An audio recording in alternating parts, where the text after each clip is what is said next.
show former Abercrombie & Fitch CEO Mike Jeffries walking out of a federal court in West Palm Beach, Florida, after facing a judge on some bombshell allegations. Jeffries and two others are all charged with operating an international sex trafficking ring that allegedly targeted aspiring male models.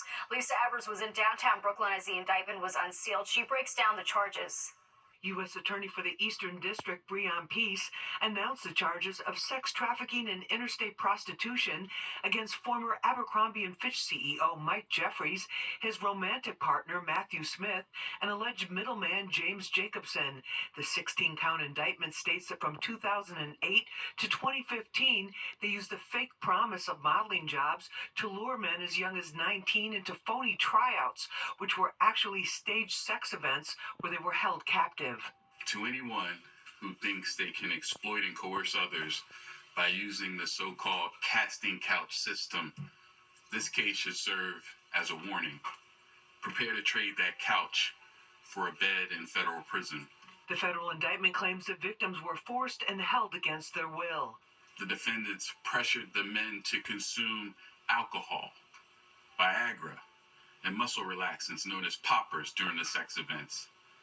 And they required the presence of staff during the sexual activity and ensured that the men did not leave. We reached out to their attorneys, but only Brian Bieber, attorney for Mike Jeffries, got back to us, giving us this statement saying, "We will respond in detail to the allegations when appropriate, but plan to do so in the courthouse, not the media." The FBI New York office assistant director Jim Dennehy says the trafficking happened here in the U.S. and abroad. The defendants allegedly preyed on the hopes and dreams of their victims by exploiting, abusing, and silencing them to fulfill their own desires with insidious, secret intentions. Assistant Director Dennehy is urging any other victims to come forward, and so is the NYPD. The NYPD encourages all survivors of sexual-based violence, including trafficking, to come forward and speak with us, regardless of gender, immigration status, race, or sexual orientation.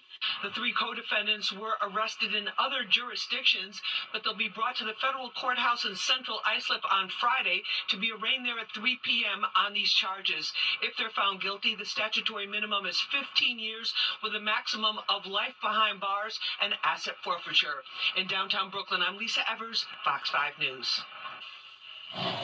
On a much lighter note, New Yorkers once again soaking up these unseasonably warm temperatures today. Many in Central Park, as you can see today, are taking advantage in that one last taste of summer before temperatures drop. Nick Gregory has a look at how long this heat's going to last. Well, today was the warmest day that we'll see probably for the rest of the week, but again, a little throwback to summer, as you pointed out. And tomorrow will still be mild, but it'll be a gradual cool down as we go through the next couple of days.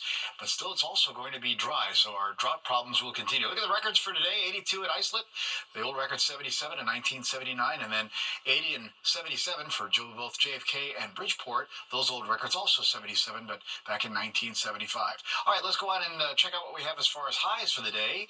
Everywhere else, mid-80s. Look at that, Sussex to Poughkeepsie.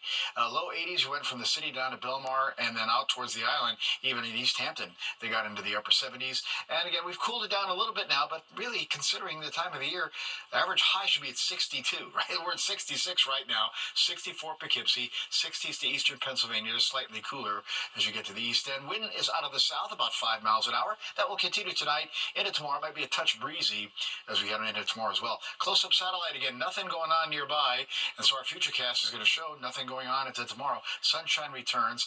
Again, more of a southerly wind will cool things off a little bit. Tomorrow night, a little disturbance moves by, slight risk of a shower, but I wouldn't count on it.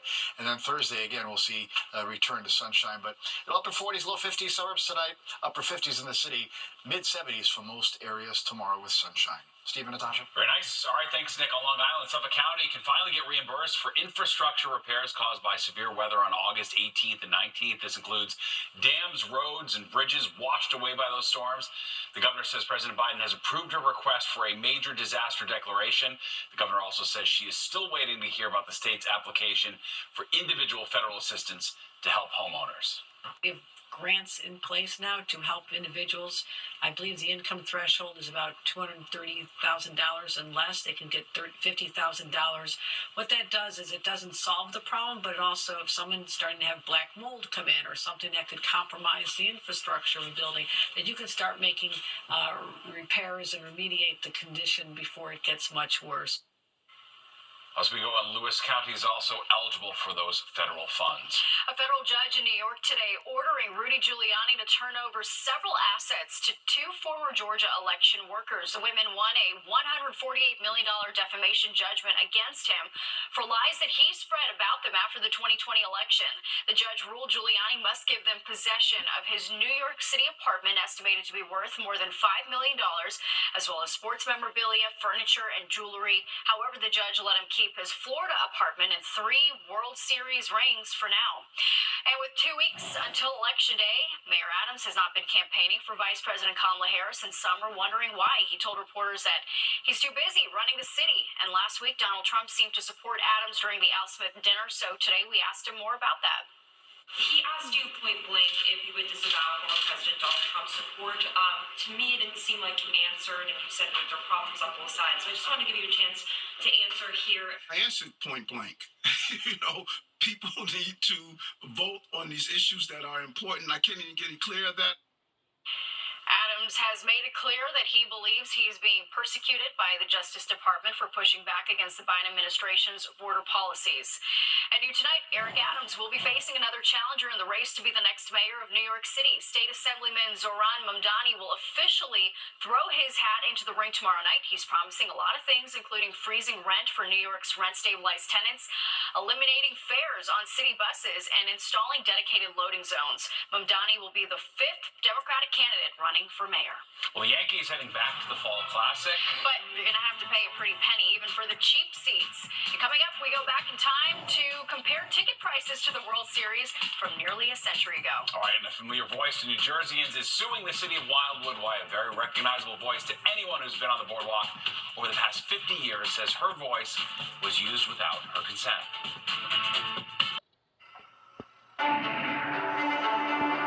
Clock is ticking. We are now just 2 weeks away from Election Day, and both Donald Trump and Kamala Harris are crisscrossing the country trying to sway undecided voters. But for some voters, they are ready for election season to be over. Fox 8's Sharon Crowley has more on what's being called election anxiety. Do you have election anxiety? Oh my God, do I, guess.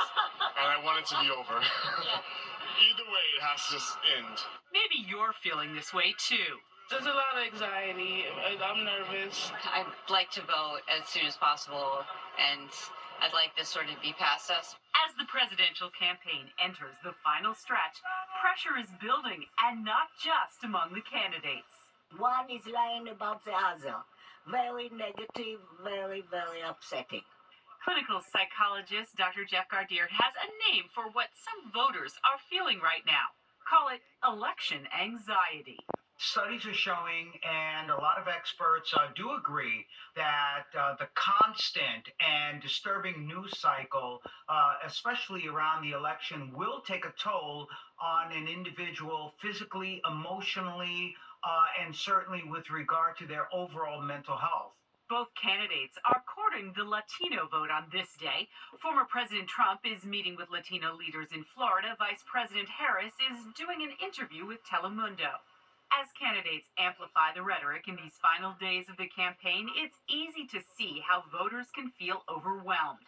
Dr. Jeff says it can be especially difficult when your friends and family don't agree with each other about who should win the election. It's important not to avoid the emotions that one may have around this particular election or the politics or what's going on as far as the economics, but more importantly, to work through them, but in a way that you can connect with other people, and they don't necessarily have to agree with you. So the next time you have thoughts like these, I'm just nervous as to, the next president, what he's up to. I don't know if he's going to keep his word. I'm just concerned about, with the future of our country and democracy is really on the line. Breathe deep and take comfort in the fact just 2 weeks from now, the election day will be over, even if the debate over who won is not. So a survey just released by the American Psychological Association showing that Americans rank The presidential election, right up there, is something that's causing major stress in their lives. And it's bipartisan, both Republicans and Democrats suffering from so-called election anxiety. Sharon Crowley, Fox 5 News.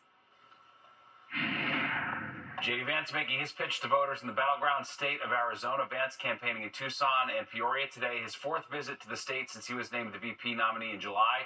Right now, polls show Trump has a slight lead over Harris in Arizona. Both campaigns plan to send their top surrogates to the state over the final 2 weeks. President Biden and former President Bill Clinton each planning visits later this week. And with 2 weeks left until Election Day, former President Obama was on the campaign trail today in support of VP Kamala Harris. Obama was introduced at a rally in Detroit by rapper Eminem. Earlier in the day, Obama was in Madison, Wisconsin with VP candidate Tim Walz. The pair urged supporters in the state's liberal capital to vote early. A woman whose voice is very recognizable on the boardwalk in Wildwood, New Jersey, is suing the city and other entities. Floss Stingle's voice is the one boardwalk goers hear speaking the warning, "Watch the tram car, please."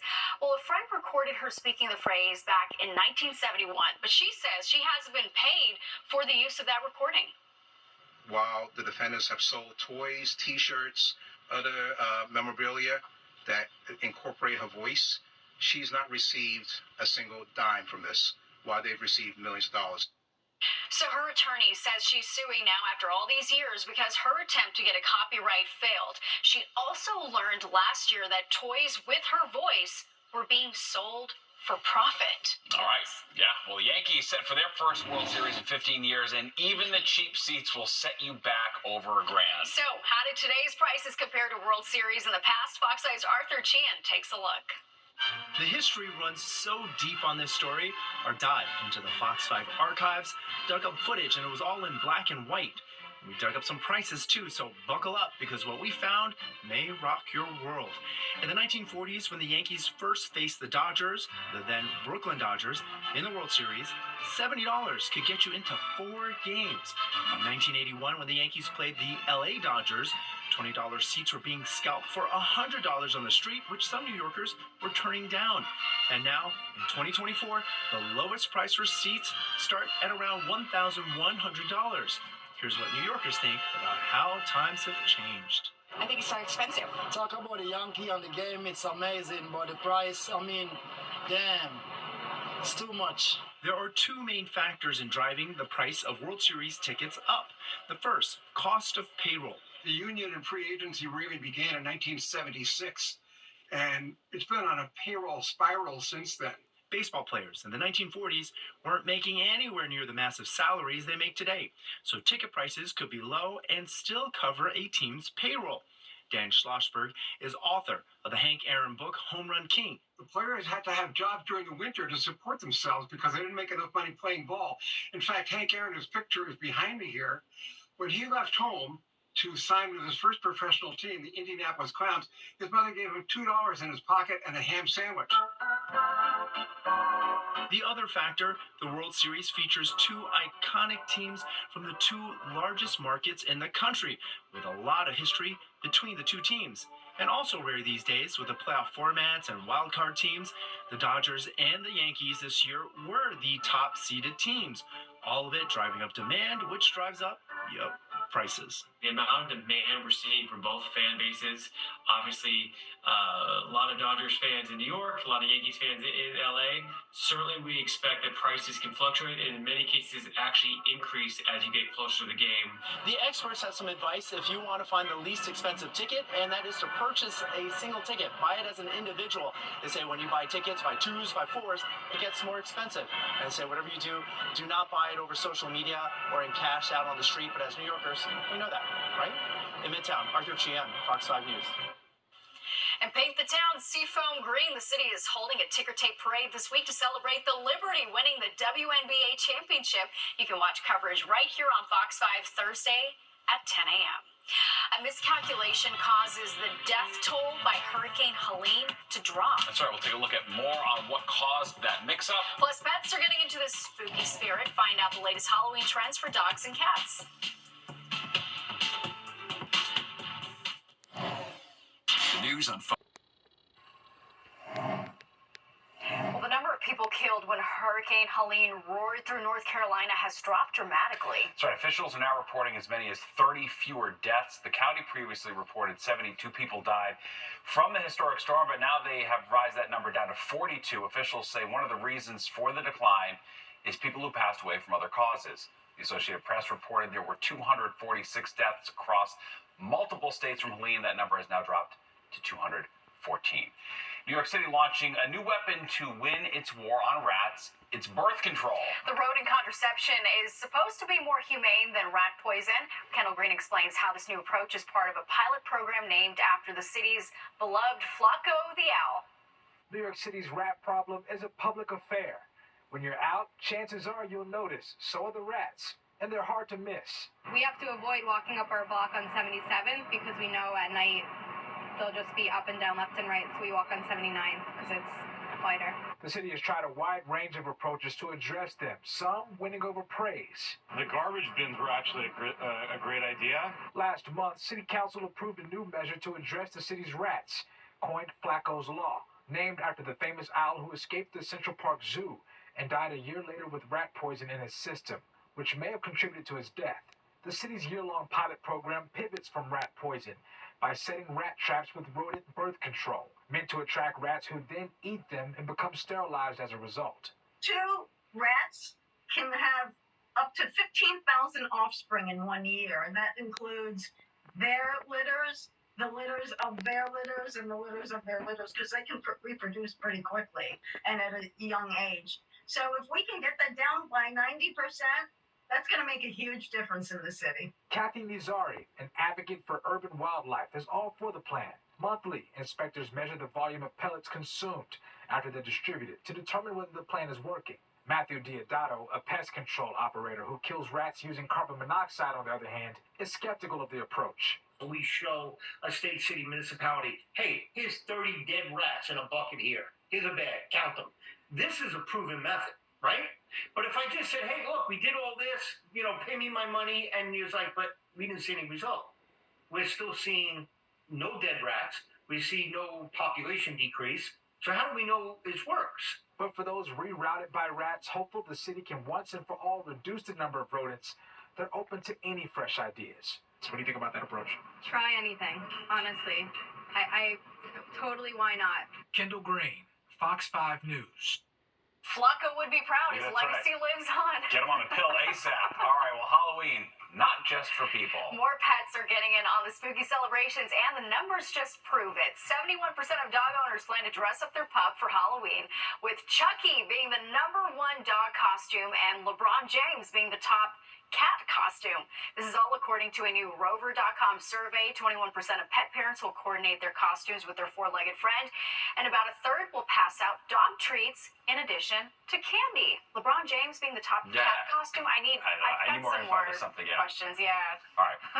Fair enough. We'll leave it there for now. Coming up, backlash over prostitution crackdown in Queens. Yeah, sex workers holding a rally today voicing concerns over their own quality of life issues, why some say they need these jobs to survive, to make ends meet. And later find out how American Airlines is combating a surge of people boarding ahead of schedule, a problem so pervasive it's even earned the nickname gate lice. The 10 o'clock news. Right now in the 10 o'clock news, backlash tonight after a new city crackdown targeting illegal sex workers and street vendors in Queens. Some say they need these jobs to afford to live in New York City. All right, this crackdown, all part of a promise Mayor Adams made, setting a 90-day target to clean up the illegal vendors and prostitution, he says, is plaguing Roosevelt Ave. Richard G. Kovis has more on the pushback. It was business as usual along Roosevelt Avenue in Corona, Queens. Nothing appearing out of the ordinary, but for the folks who live here, it's anything but. Now, you are scared of everything. The first thing you see is prostitutes around Roosevelt Avenue, all these vendors. But as cops crack down to bring back quality of life, dozens of those who work this busy thoroughfare say enough is enough. This is a job that has dignity. This is a job that shouldn't be stigmatized. And people, at the end of the the day are working, and they deserve the same worker protections as any other type of laborer.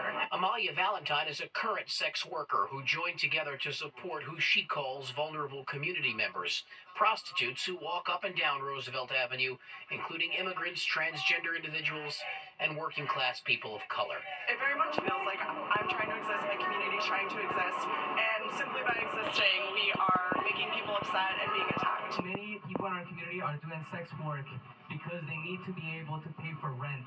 They need to be able to do this as a form of survival. The rally in Corona Plaza calls for cops to step aside and abandon the mayor's 90-day plan to overhaul Roosevelt Avenue from 74th to 111th by raiding brothels and arresting those breaking the law. More resources, no more race! Democratic District Leader Hiram Montserrat was ambushed by those rallying after he spoke out saying that a police presence is not only necessary along Roosevelt, it's vital to the community's future.